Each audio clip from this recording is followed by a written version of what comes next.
With your help, we can continue to fight for freedom, reach new audiences, and bring important information to the public free of charge. This is not possible without your generosity.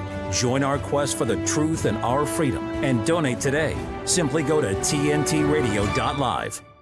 TNT Radio. This is Connecting the Dots with Matt Ehret on today's News Talk Radio, TNT. Welcome to this week's episode of Connecting the Dots on TNT Radio. I, as always, am your host, Matt Ehret, and joining with me today will be three excellent guests. We have, first, we're going to have Glenn Diesen, an incredible commentator I've been following for years.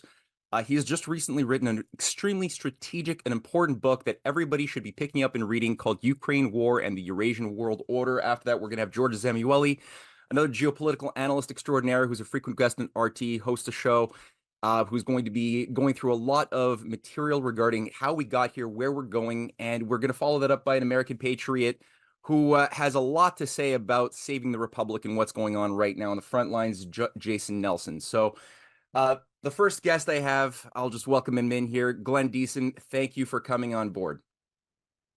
Oh, thank you so much for inviting me. Well, Glenn, the world right now is certainly going through a lot of, I guess, turbulence is probably not the right word for it, but maybe. There's definitely a system change. There's something different in the air. The consequence of many decades of bad thinking, maybe even centuries of very, very bad thinking has come home to roost. And now we're paying up sort of, I guess, the consequences for tolerating very bad ideas that have done a lot of damage to ourselves, to the world. And something very, very big as far as a paradigm shift, some form of massive change is going to happen for good or for bad. And maybe that future is underdetermined. It certainly is. There's a very definite sign of a fight over what the new operating system is going to be. You recently wrote a book, and I think it's just so important that people take the time to get historical context, to reframe and reevaluate what is this world that we're living in, because we're all we're living through a blitzkrieg of opinionators, talking heads telling us how to think and feel about every little thing. You know, Navalny just recently died, and we're supposed to feel like, that's Putin again, more evidence that he is this authoritarian villain Hitler figure that's just killing his democratic opponents. And we've gotten all of this messaging about Israel going under attack by fascists who want to destroy Israel like Hitler did. And we've got the same thing for Ukrainian freedom fighters just fighting for freedom against the desire of a new Nazi regime that wants to take over the world. And so we've got a lot of this invocation of feelings devoid of just a sober-headed evaluation of what's really going on. What was what is it that shaped Hitler in the first place? What is it that's really happening? And in your book, Ukraine War and the Eurasian World Order, you do a lot of that. So let me just ask you this as a starting point, very wide open question. What motivated you to write this book? What is the core driver for you in taking the time to write this idea of the Eurasian World Order, bringing in also questions of deep history like Westphalia as well? Well, I guess at the beginning of the war, when Russia invaded, that is in 2022, what not took me by surprise, but what was noteworthy was that, on the first day after the invasion, Zelensky confirmed that Moscow had contacted them, that they still want to negotiate neutrality. And on the third day, they agreed on talks. And at the same time, the American spokesperson said, no, we do not support any talks. This is bigger than Ukraine. It's bigger. It's much bigger. It's about how we structure the world. And after this, of course, many people in Russia began to talk about a conflict of world order. This is the same in the United States, Poland. So you see the same rhetoric coming across. And I very much agree with this because we've had, of course, we had other conflicts, wars, but usually after the Cold War between minor powers, that is the US and NATO against smaller powers.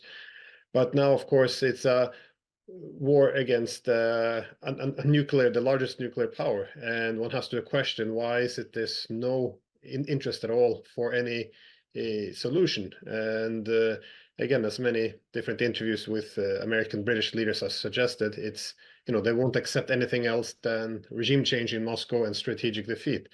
And I think you have to see this also in the context of the confrontation against China and other great powers. And there's a huge shift going on. That is that I argue that it's a changing world order, which is shifting now from unipolarity to a multipolar system, which has huge ramifications. In terms of the international distribution of power, the way international law and rules are decided, the legitimacy for wielding power, do you focus on universalism or accommodate the specifics of different civilizations? All of this is being currently determined. And you see also when the Chinese lean in on this is what they're also communicating effectively. So it is, I think this has to be best understood as a conflict of a world order, which is why all these countries, great powers, are willing to effectively risk everything, even though the landscape is so uncertain and it's very difficult to navigate through this. And we can very easily now come at the brink of nuclear war, and still no one's pulling back.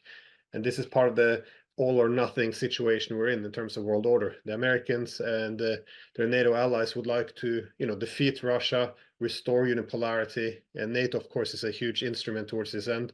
Also, then knocking out China at some point. And meanwhile, Russia, China, and I would say the majority of the world is now pulling in the direction of multipolarity. Not that they're against America, but even friends, like if you have the Singaporeans or Indians or Turks, they still don't want to live in a unipolar world anymore. They want to have multipolarity. Doesn't mean that they're going to ally with Russia against America or ally with China. It just means they don't want to get stuck anymore in this world with one central power. And I think this is the direction we're going. No, that's well said. And I guess I'm speaking now to some of the more cynical. I'm putting myself in the shoes of some of the cynical people out there who have had their hopes burned quite a bit by false promises of, globalization will give us global cooperation, and so we all want cooperation, don't we? And though, then we get burned and we see what the real thing was intentionally. There are some voices who say that, oh, this is just another form of empire. This multipolarism and cooperation and win-win. These are just tricks once again to get us to agree to empire. Now, I don't believe that. I'm quite persuaded that that's not true, and that there's a very different way of thinking. But how do you respond to those more cynical voices who are just they're not willing to believe that anything is different from empire that wants to enslave and control? So how that is the unipolar system. So what is your response to that sort of thing? Well, if the unipolar, one shouldn't be too cynical of the intentions behind unipolarity. Actually, we had this. Oh no, I was talking about how can we know that yeah. the multipolar system was actually Yeah. not just another empire?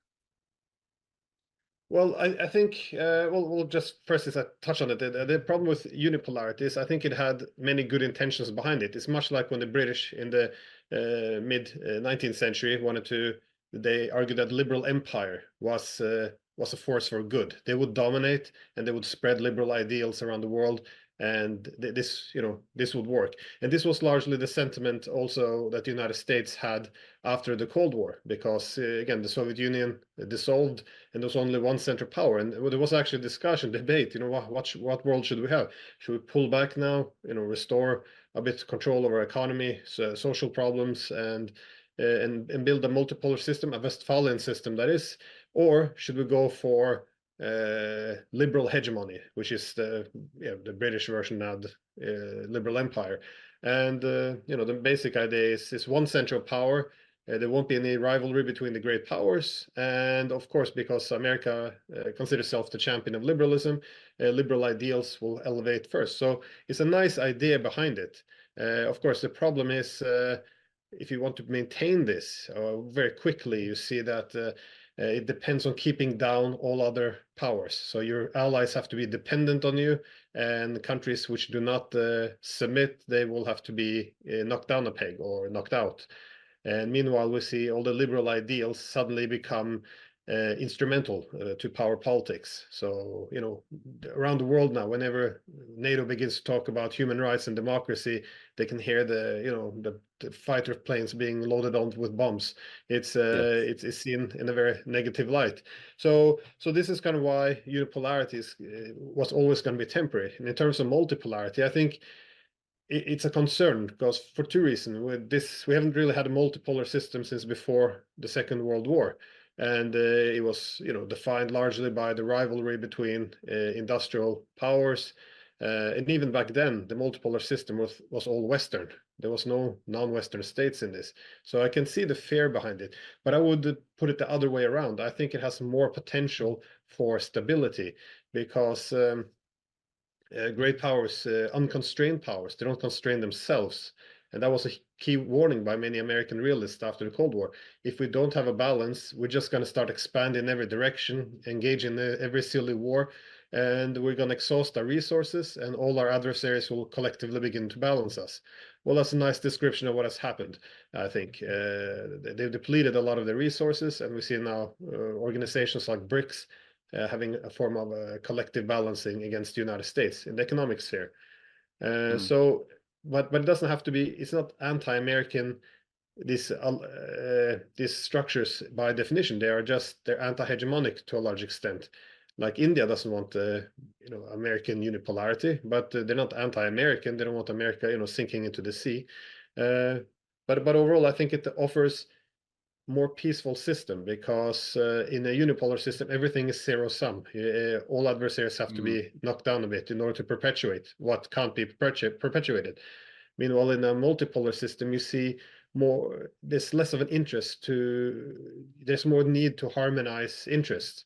So just as a quick example, because I know I was gone a bit, is you know, everyone expected Russia and China to go, you know, to fight each other over Central Asia. But they didn't. And the reason is, yes, they have different formats for how they want to integrate this huge Eurasian landscape, but no one can dominate. There can't be a hegemon. So if China wants to integrate the Eurasian space, it has to harmonize its interest with Russia. And the same, obviously, with Russia. They can't dominate this on their own. So you see this incentive now to accommodate others. And I think that, you know, this is a reason for hope. For example, when they saw the expansion of BRICS, who did they bring? Did they build an alliance against America? No, they brought in the members which view each other as problems. So they want to seek security with other members, not against non-members. So they brought in Egypt, Ethiopia. They have a conflict, you know, over water. They brought in the Saudis, the Iranians. Obviously, yeah, they're hardly good friends. And so the idea is, you know, you don't pick one against the other, build alliance systems. Instead, it's based on more of a collective security idea. Yeah, no, that's an incredibly important notion, and I think we've just lived under so much hegemony and duplicity that it's very difficult to sort of to shift our mind's eye a little bit and just sort of see that, in fact, self-interest is better maintained and business is better maintained when you look for points of collaboration. And Putin made that point very clear with his now super famous conversation with Tucker Carlson a week and a half ago, when Tucker was pushing a little bit on you know, I think he was sort of feeling him out a little bit to see, like, well, where do you stand? Are you guys afraid of China? Is there something is there something that can be worked with to maybe revive a US-Russia special relationship that we came close to 20 years ago? Maybe we can get something against China, maybe. And Putin just very clearly shot it down, made it clearly known, no, Xi Jinping and I are friends. They have a different way of doing things. What did you think of Putin's response to that? Do you think, yeah? I think it was good. It was a good response. I think there's a lot of people then, many on the Republican side who thinks that, you know, we can, if we win over Russia, then they will turn on the Chinese. So they want to you know, dangle this a little bit in front. You know, we could be friends, but wouldn't you be worried about Chinese more than us? And you know, a little bit of what Kissinger and Nixon pulled off in the early 70s. So they split the Chinese from the Soviets because you want to, you know, and actually that makes much more sense because you want to embrace the weaker part, you know, and encourage in their threat, their fear of the larger one. At that time, it was little China against the big Soviet Union, and then, you know, they felt a bit threatened. So America came in, was able to split them apart. Now, of course, you have people like Tucker Carlson and a lot of others who are quite optimistic. If we can pull it off again, this decoupling. All we have to do is, come to the Russians, tell them, we're going to be best of friends, and then they will leave the Chinese and come to us. But it's not going to happen. I think this is why the Ukraine war was such a huge moment shift in world history, because again, the war started in 2014 after NATO countries toppled the government and then began to slaughter the people, the Eastern Ukrainians who opposed the coup. And anyways, until this point, for the 30 years since Gorbachev's time, they have been pursuing this idea of a greater Europe. And their goal was essentially to have an inclusive European security architecture. This was the goal. And it's not even in a longer time frame. If you look since Peter the Great in the early 1700s, he wanted to integrate Russia, make it more European. So for 300 years, Russia's had a Western-centric foreign policy. If they want to modernize, it always meant Europeanize. Not anymore. For the first time now, they see, well, we can modernize, we can look to the East. They begin to look towards Europe more as, decadence, economic stagnation, and hostility. Meanwhile, they look to the East. They see, flexible economies, growth, not the same cultural decadence they don't like in the West. And instead of being hated, they are welcomed. So there's a huge shift now. For the first time in 300 years, the Russians don't want to have a Western-centric foreign policy. They want to go to the East. And that's what happened in 2014. If anyone wants to know why the sanctions didn't work, since 2014, they began to decouple. They didn't want greater Europe, they wanted greater Eurasia. So they began to establish, economic ties, technology, transportation corridors, banks, currencies, everything with the East, and make themselves more and more immune to sanctions. So in short, no, they're not going to go with Tucker Carlson's proposal, because of course, once they would have defeated China, they would come after the Russians. So it's exactly. I think they know how this would end. Yeah, it might have worked if we had a time machine and can go back to 1999 or 2000. Maybe this could have worked when Russia was still open to the possibility of joining NATO. But I think it's been made very clear that the hegemon has shown its colors, its true hand, and nobody trusts what this thing is. And I think that gives me a lot of hope as well, that there is an ability to not fall, an awareness of the techniques, the tricks of empire that have plagued us for centuries, that I think for the first time I'm starting to see confidence that there's enough awareness of these techniques from multiple collaborators around the world, civilizational states, that there's an ability to properly navigate through and not bite the bait that is being left for us to fall into cycles of destruction. So that gives me a lot of hope. We're going to keep on pulling on this thread when we come back after a short commercial break on tntradio.live. TNT's Jeremy Nell. Nice comment here from Rebecca. She says the youngest people I work with are a bit more mature, but their interactions with the public is stifled, and she's referring to the excessive use of cell phones and social media and how it's making them so antisocial also. The business is open 6 days a week. One of his staff members formally requested that they shouldn't, could they be given permission not to have to work on Wednesdays so that they could help at the dog shelter. Now, as you know, I'm a dog lover. I have hunting dogs. I've got dogs coming out of my ears, my Malinois, and this Malinois is bright even by Malinois standards. She can do crossword puzzles. Is lying under my desk at the moment feeling sorry for herself because she's just come on heat for the first time and she's completely bewildered. She doesn't know why she's bleeding to death. It's not about whether it's a good or a bad thing to work at animal shelters. That's a delightful thing. It's a noble thing to do. But who in their right minds goes to their boss and says, would you mind? I'd rather not work on Wednesdays if it's okay, because I've got other priorities in a town down the road. Jeremy Nell on today's News Talk, TNT. A better business tip from TNT Radio. News Talk Radio listeners are some of the most active and involved listeners of any format. TNT Radio listeners rely on TNT Radio often as their primary source of information. They trust TNT Radio and are highly engaged with the content. If you'd like more information about advertising on TNT Radio, simply fill out your details on our contact page and we'll be in touch. To find out more, go to tntradio.live. Today's News Talk Radio. Come on, let the man talk. We never censor our hosts. Good. Now, talk. Uncensored news. Today's News Talk Radio, TNT. All right, welcome back to the second segment of the first hour on Connecting the Dots on TNT Radio, where I'm joined by Glenn Diesen, a geopolitical analyst, author who has written Ukraine War and the Eurasian World Order, an important new book for people to read, and that we're just unpacking and discussing a little bit as far as how a lot of these historical forces are playing into the current world and shaping different potential future pathways, some of which are much more desirable than others to live in. But that requires that we all be in a state of understanding of what are the forces shaping us, and that we can participate in varying amplitudes, shaping if we have knowledge. If we're ignorant, it doesn't work.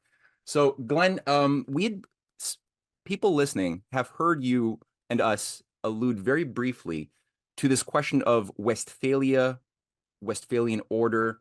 It came up a couple of times so far. It comes up a lot in your book. You begin with a chapter on Westphalia. You end with the question of what does the Eurasian Westphalian world order look like. I myself, having heard that a few years ago, would have meant very little to me. Because I didn't think in terms of historical context. But when I did hear Tony Blair, I heard a speech he gave in 1999. I heard Kissinger deliver, or I read the transcript of a very big speech he gave as well, both of whom were talking about the need to move into a post-Westphalian world order. This is just in the onset of the war against terrorism. I began to realize that these figures who are shaping or misshaping so much of world history are thinking about things that I don't understand. So I had to look into it. And then I began to realize what an important idea this is. So for those who may not know, what is the Westphalian world order? Let's just clarify that for people. What is Westphalia?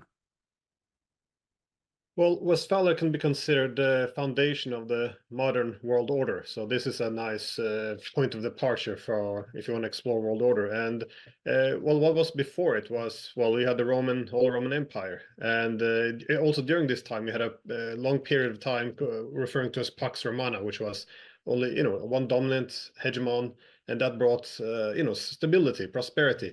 However, with the Reformation, it began as a religious war. Suddenly, we didn't have the same values anymore. Protestants splitting from Catholics, and Roman Empire weakening, and now suddenly having all these European powers fighting against each other. So you had the 30-year war, which was the most destructive one in Europe at the time, which was from 1618 to 48. And at this point, no one could win, because as soon as one power seemed to be powerful enough to dominate, the others would simply begin to balance it. So we just slaughtered each other in huge numbers. And at the end, one had to come to the conclusion: we're not going to reach a hegemon, and we're not going to have the same faith and all of this. So this is when we developed the Westphalian world order, which means we have to accept the international system has anarchy. That is, we have several poles of power, and if one state tries to balance or expand, the others will collectively balance. So this is what a balance of power suggests. And also then we abandoned the idea of universalism, because if you have the Catholics saying, listen, everyone is united under Catholic Church, now you can claim dominance or sovereignty over people in other countries. So we expect, so this is kind of the fundamental assumptions now. And it's still very relevant, because throughout history, of course, you had efforts to undermine the Westphalian system by, for example, pursuing unipolarity. So I kind of go through the book in the first two chapters of, the history of all the way up to the present era. And this is why the post-Cold War era is interesting, because, of course, in the 19th century, the British talked about Pax Britannica after the defeat of Napoleon, which the British effectively ruled since 1815 to a large extent. But after the Cold War, this is when one began to talk about Pax Americana. This is American unipolarity. Now, how would such a system be? We don't have it attempts to overthrow the Westphalian system. No longer do we want all powers to balance each other. Instead, we have one dominant one, but then that also impacts what kind of rules we have, the basics of international law, because international law, according to the UN Charter, was based on sovereign equality. So you have many centers of power, all of them have equal sovereignty, but you're not going to have this international law with a hegemon. So what kind of laws would you expect? What kind of rules would come under a hegemon in which you want sovereignty for yourself but not for others? Well, you would want democracy promotion, because no one are allowed to promote democracy in the US. Human rights, because US has human rights, it says, but others do not. Global war on terror, all of this has the same dynamic. It's limited sovereignty for the rest and not for us. So in the 19th century, we divided the world. Who should have sovereignty? We said civilized people, Christian Europeans. We are the civilized ones. We have sovereignty. The rest of the world, the barbarics of other races and all, they don't qualify. They can't live up to the responsibility of sovereignty. And this is kind of what we were started to recreate. And they were quite explicit about this, especially on the British side. They denounced the Westphalian system when they wanted to invade Yugoslavia, and also they used this as a reason when they legitimized the invasion of Iraq in 2003. The idea was Westphalia's gone. We now have a liberal hegemon. Even the advisor of Blair, he called for restoring liberal empire, again referring to the British in the 19th century. And this was the idea. Listen, we now have universal values, and that means the United States and Britain can effectively overrun any sovereign claim by other countries, because we are acting in the best interest of humankind. So we are representing all humans in the world, because these are universal principles. So sovereignty does not apply for us. And this is what we call the rules-based international order, in effect. You've just defined the rules-based international order for the first time. I've always heard the words getting flown bantered about, and yet the definition of what it is never quite solidified. So I appreciate that, and you need to have that historical context, because there isn't something you can read as a charter of what is this rules-based international order, is like a set of rules that we can like all agree and talk about, and you can't do that. And again, Putin took quite a few jabs at that fact. Versus something like the UN Charter, which it's like, okay, we can agree. There's something written, we've discussed, we can talk about whether we're abrogating or not these things. But the idea, I think, that you just expressed is really good. On the question of liberalism, here's something that was confounding me a little bit. I've been thinking about for a while. Based on what you just said, do you think that liberalism itself is, one, a natural consequence of the Westphalian world order of 1648? And two, do you think that it really did have noble intentions at the heart of it and then got corrupted, or that it was always something generated as a philosophical way of thinking to induce or to facilitate the growth of empire under the cover of niceties that don't mean anything? Well, liberal ideals have been promoted, I guess, advanced quite naturally under development of modernity. So, be it the Industrial Revolution or the political revolutions in France, United States.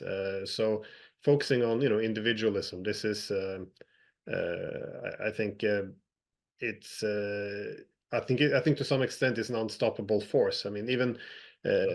But of course it can be exploited, taken advantage of, and we saw that with after the French Revolution as well. They turned this ideal into what they refer to as idealist internationalism, in which they then claim, well, we're going to go and now we are free, we're going to bring freedom to everyone else. And this was what the French Parliament stated, I think it was in 1792. We will come to the freedom of all peoples. So once you now claim the right and responsibility to free the people of the world, it sounds very altruistic, but at the end it ended up with this liberal campaign. It ended up with empire. So with a so it's I think this is the same problem one could have. I wouldn't dismiss liberal ideals, like freedom is nice as well, but if you look at Woodrow Wilson, he wanted a more elevate the role of humanity in the international system, democracies should be safe, all of this, and it sounds very lovely.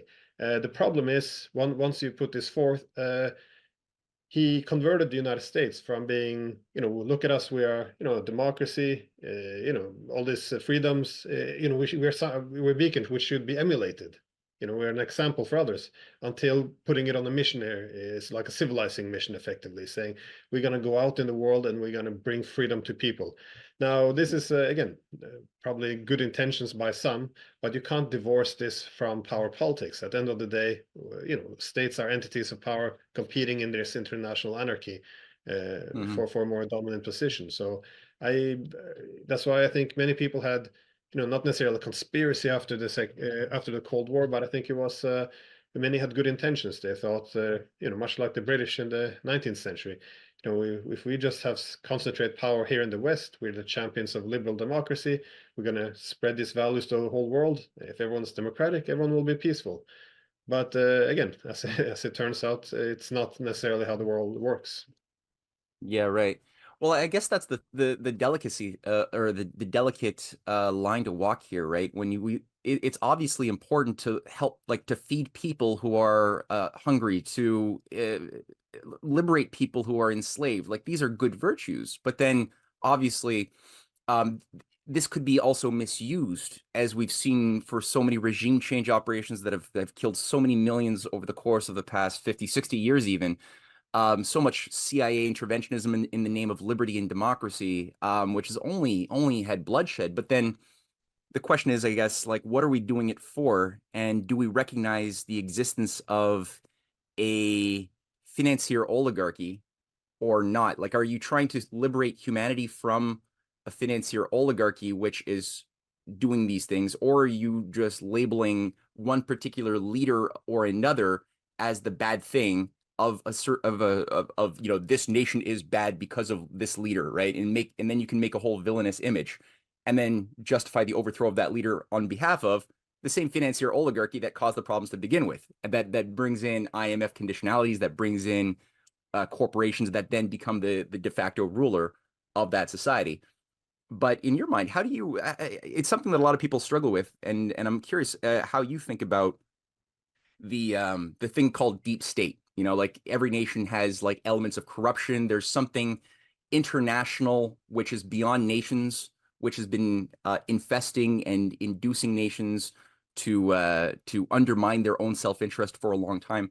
How do you explain this to people? And I'm sorry I'm asking you this kind of question when we're 3 minutes from the break, but anyway. Well, in terms of the deep state, people will treat this as a conspiracy theory, but there is a deep bureaucracy of professional politicians who are not necessarily elected. I think you saw this in the Trump era, the ones who wanted to undermine him. Sorry, I forgot the first question again. Oh, well, that's pretty much it. How do you characterize the international, like, what is this thing called deep state, and as a phenomenon in global politics, historic and present, Well, I think the globalization now kind of reflect the same problem in the late 19th century. The problem was, it doesn't necessarily harmonize with democracy either. You have often an interest by an economic and political elite, which doesn't necessarily is rooted anymore in the nation state, and as a result, you can also not really control the balance between capital and labor, really, when the capital doesn't have loyalty to any specific borders. So you can't really manage it. You can't regulate anymore. You have this concentration of wealth, which builds up, and of course, on workers, if it's not effective to produce it domestically anymore, you can export the jobs, because the people, again, you're not in this modern society, you're not necessarily have any loyalty to the people who are there. So suddenly now we begin to speak about the elites versus the actual people, and this is the populist rhetoric, which we saw both 19th century and now. And I think this is the very natural consequences after a period of globalization. Is people say, well, listen, these elites concentrate a lot of wealth, they don't have an interest in the nation, and then you have this elite and the people, if you will, split, which many populists would seize upon. Would you say that that's a different characteristic between, let's say, China's way of doing economics or capitalism versus the West, whereas here we have the so-called private interests that have taken control of nation states, whereas in China the sovereignty of the nation state has an influence on top of the private sector? Because no, would you say that's a fair characterization, or do you think that that's too simplistic? No, I think the key difference, the way I see it, is that the United States changed its capitalist system to a large extent, because it used to be industrial capitalism, in which it aimed to reduce rent seekers, and now it's the rent seekers are that section has blown up completely, especially in the finance industry, real estate, all of this. And I think that in the 19th century, we saw the rise of the United States. Well, what did they want to do? They wanted to tax rent seekers, the ones who owned the land, anything from finance, where you effectively make money without contributing to the production. And you use that money to build infrastructure, because once you use taxed money to build infrastructure, it elevates the standard of living. Your companies become more effective, competitive in international markets. This is what China does. This is what the United States used to do. But this is one of the problems now. The United States can't compete with China anymore, because going to produce something in the United States, everyone is sucking out some of the productivity. Everyone needs to get paid, even though, look at the lawyer class, for example. There's too many people sucking money out of the productive process, and China doesn't have this. They kind of minimize the rent seekers. So the US can't compete. The financialized economy of the US can't compete against the industrial economy of China anymore. And I think this is the main problem. This is why the economic conflict between the US and China creates an incentive for the United States to introduce military might instead. So that's perfect. Again, no, that's perfect. We're gonna keep on pulling on this when we come back from a short commercial break on TNT Radio's Connecting the Dots.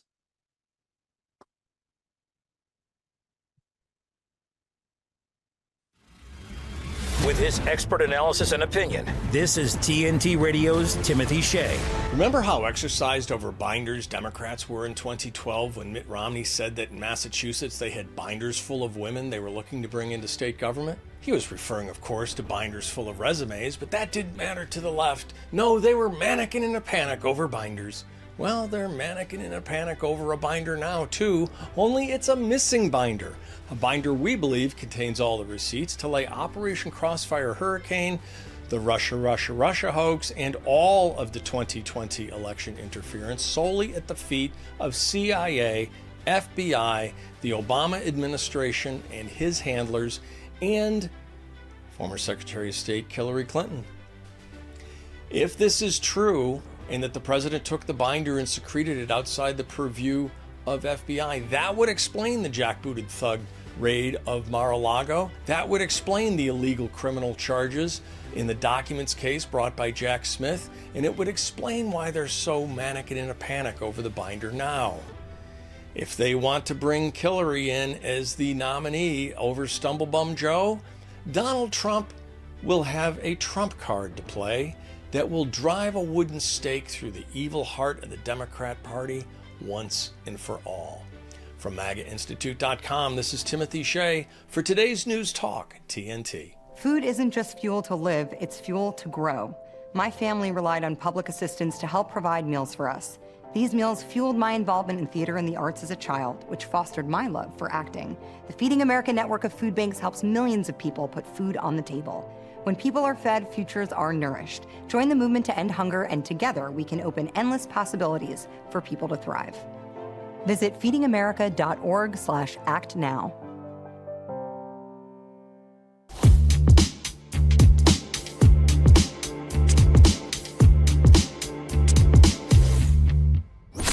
Perception versus the truth. This is Connecting the Dots with Matt Ehret on today's News Talk, TNT Radio. All right, welcome back to the third segment of the first hour, where I've been talking with Glenn Diesen about his book, Ukraine and the Eurasian World Order. We've talked about Westphalia. We've talked about liberalism, the sources of the rot that brought us to the current corruption, decadence, decay, and empire. And we're looking at different points that lessons of the past can help us not only not replicate certain mistakes, but really revive a fitness to survive that we may have once had that we've forgotten. And the question of how is Eurasia, how is the BRICS, how is China, how's Russia, how are they thinking in a more healthy manner about certain fundamental ideas of economics, self-interest, cooperation that we maybe once had. I know myself, what really struck me in reading through your book was your emphasis upon a current of Western tradition expressed in political economy that has nearly been wiped out of our collective memories. For those who have been through the school systems of the West, we don't really get to study and appreciate the importance of people like Alexander Hamilton, Friedrich List, Sergei Witte, Henry Carey. Like, these are names that we don't get to appreciate the weight of what they were doing, and how that idea of industrial capitalism not only gave rise to so much good, so much that pulled us out of poverty into prosperity, but has seen a revival in an ironic way in nations which we are being told are our natural enemies, which I find is a really incredible irony. Could you speak a little bit more about what was this Witte list, this other system that obviously you're hoping can be rekindled as a memory as well as an action in the West? Well, it was recognition, again, in the 19th century, that although in the beginning, that if you wanted to be a sovereign state, you needed to industrialize as well, because when you have an economic hegemon like Britain, all the other countries effectively became excessively dependent. You know, you're more dependent on Britain than Britain is on you. That's going to translate into political influence. So you saw first in the United States, people like Alexander Hamilton warning very much against this. You know, we're not going to be able to keep our political independence unless we develop the economic tools for it. So they developed then the American system. And it's interesting because it has three pillars. And you actually see the same now with the Chinese and Russians. I argue they're building an American system, because the Americans said we need, the first pillar would be strategic industries. We have to develop our own manufacturing, so we're not dependent on the British for it. Second, we need to have physical transportation corridors, so, you know, your ports and roads. And when the railroad came, that one too. And the third pillar was financial instruments, so a national bank, and of course developing your own currency, so you don't rely on the British for this. And this became very powerful. It drove America towards great success throughout the 19th century. And, you know, the British, also the French, the Germans, the Russians, they all began to copy it. The Japanese as well. They also had advisors actually from America teaching them the American system. And now what I argue is, to a large extent, this is what the Chinese are doing now. People talk about, are they liberal economy, are they market economy, or are they communist? No, they're following the same economic nationalist policies. They want independence from the United States, much like the Americans wanted independence from Britain. And they do the same pillars. The first one, the strategic industries. They got very powerful industrial policy. China 2025, when they want to develop effectively all the leading technologies. Second would be the physical corridors. They got the Belt and Road Initiative, putting trillions of dollars into connecting effectively the whole world with everything, digital cables, roads, ports, ensuring that they're not reliant on foreign ones. And the third one, of course, is, you know, developing their own national development banks, using their own local currencies. And Russia's, by the way, doing exactly the same. If you go to any European country, all our digital main companies are all American. In Russia, all the largest digital giants, you know, who makes the self-driving cars, the e-shopping, or the, what do you call the search engines, all of this. Yeah, they're all domestic. They're all local dominant. And if they need partners, they favor the Chinese as a junior partner. But also they have the same. They're developing the Arctic corridor from east to west. Of course, now they want to do it with the Chinese and Indians, because we don't want to work with them. They have this north-south corridor they're building with India, Iran, and to Russia. And also, of course, they don't want to de-dollarizing and de-euronizing as quick as they can. They don't want to use our currencies anymore, developing their own banks. So everything is changing in a huge hurry. And they're effectively following the same system we had, or the Americans, sorry. That was fantastic. What an efficient just exposition of the difference of how they're thinking about all of these fundamentals. On the issue of banking, national controls over banking, in what way does that express itself? Like, what sort of mechanisms have been brought online through the BRICS, China, Russia? What sort of things are they working with? Well, they're working on developing all their own common institutions with economic competencies. So everything which encompasses the trade agreements, the developing cooperation between the different tech hubs across the regions. They of course they're also working on. The banks are also because of the synergy between all this. So the banks, of course, are financing the new transportation corridors and this idea of de-dollarizing as well, something that's catching on. Like the Russians and Chinese spearheaded it, but it's now spreading to all their partners, and other partners are beginning to do it with each other as well.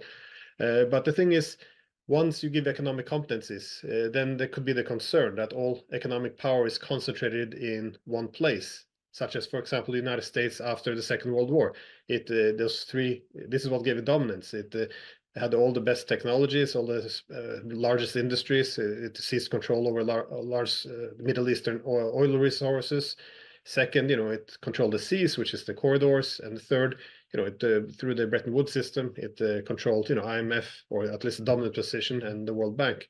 Now, what the concern for countries like Russia is, what if, go back to Tucker Carlson, what if the Chinese become too dominant? Aren't you worried? Well, not really, because they say if the Chinese wanted to be a hegemon like the United States, that would be a problem. But the Chinese say we don't need a hegemon. We can, and for the Russians, they don't have to be as strong as the Chinese necessarily.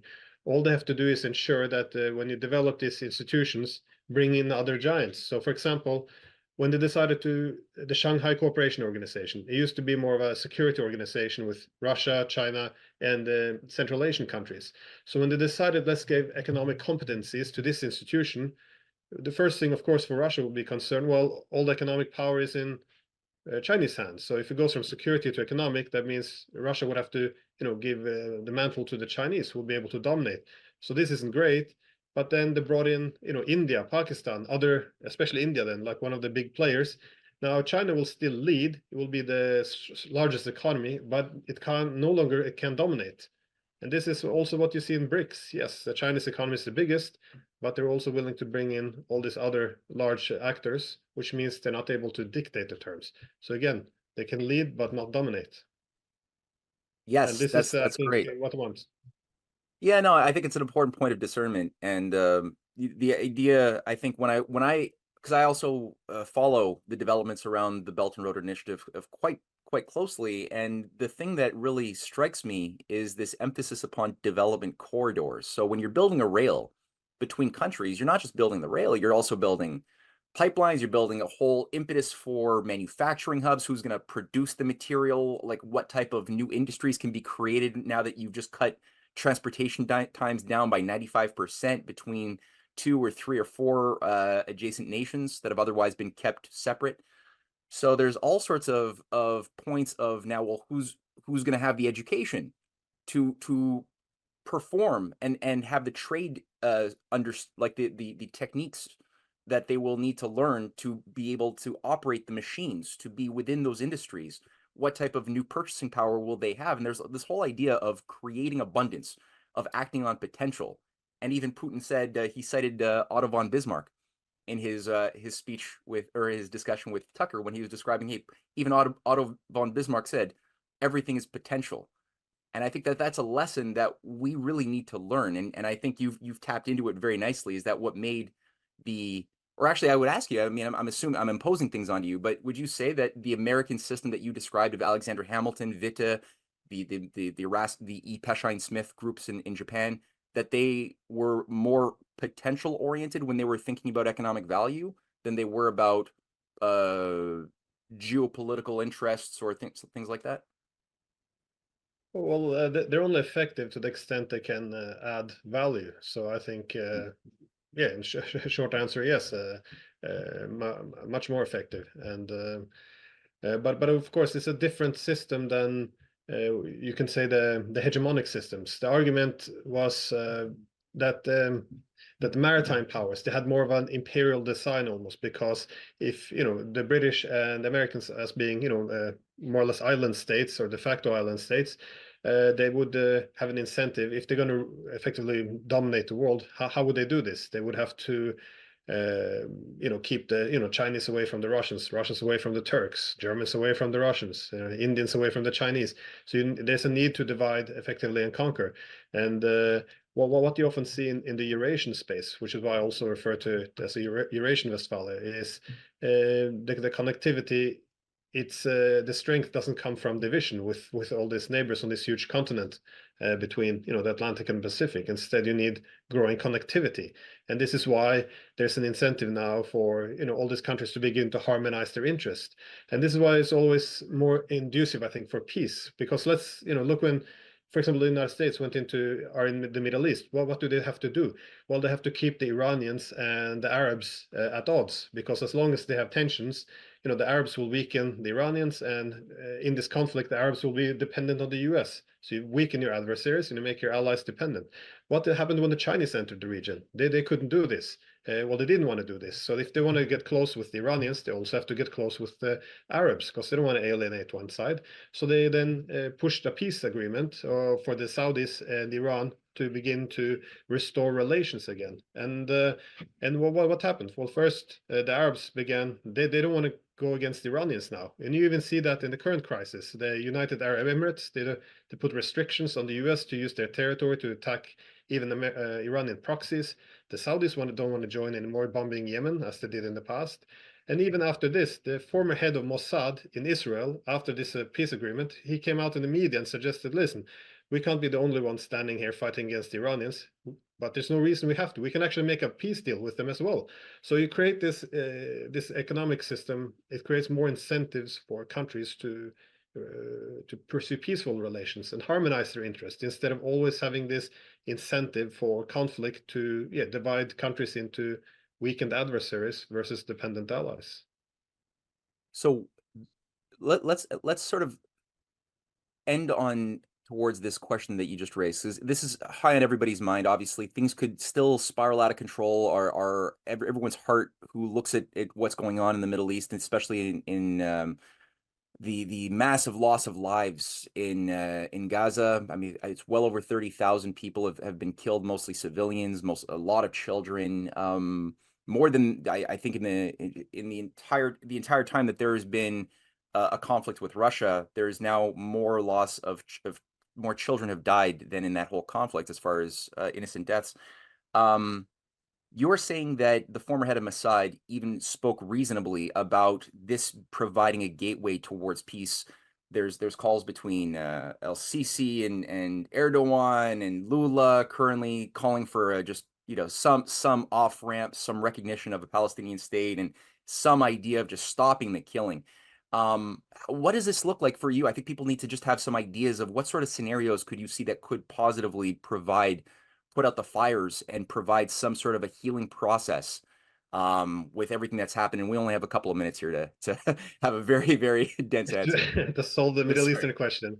Yeah, no, well, I think that well, obviously there's not many solutions to it if you want for complete Israeli victory, because how are you going to live with all these Palestinians? Either it's ethnic cleansing, or it's genocide, or it's having all of them live in an apartheid system. Otherwise, you can't have half the population not being Jewish if you want a Jewish nation state.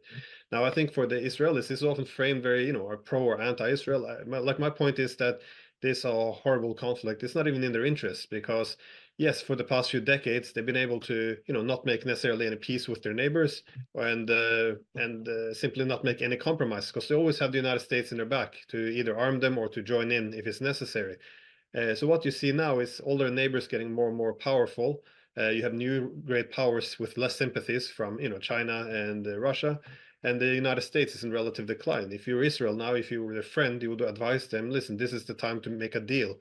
Get a state for the Palestinians, because if not, if you're going to go with this, huge conflict, not just with Palestinians, but all your neighbors, you're not going to have the same backing anymore. So this is really the right time for Israel to make a deal. That's why I'm a bit surprised they're so stubborn on seemingly defeating everyone. It's I don't think they're acting in their own interest. I think this is a great shame.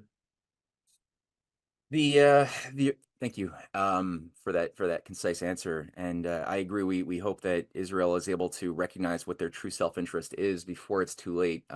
Certainly, there's so much opportunity for prosperity and cooperation. You know, it boggles the mind how much self-sabotage is going on here. We hope that, and you write towards the end of your book that that a new Eurasian or Eurasian states are spearheading the transition to a multipolar Westphalian world order with Eurasian characteristics. How could Eurasia avoid falling into the trap of becoming an empire? Simply by being too multipolar, I think. It's too many different centers, and there wouldn't be the same concentration of power. And that's why I also finished the last chapter, I think, writing about Adam Smith, because he actually wrote this, the discovery of the East Indies in America. He called it the two greatest discoveries in modern times, in human history, because it connected the world. But he said this will too much concentration of power, it brings disaster to everyone else. So he dreamt of a more even distribution of power. All right, great power comes great responsibility, and absolute power will always destroy absolutely and corrupt absolutely. So with that, pick up Glenn Diesen's book as soon as possible. Right now, Ukraine war and the Eurasian world order. And we will come back with a discussion on more geopolitics on Connecting the Dots on TNTRadio.live.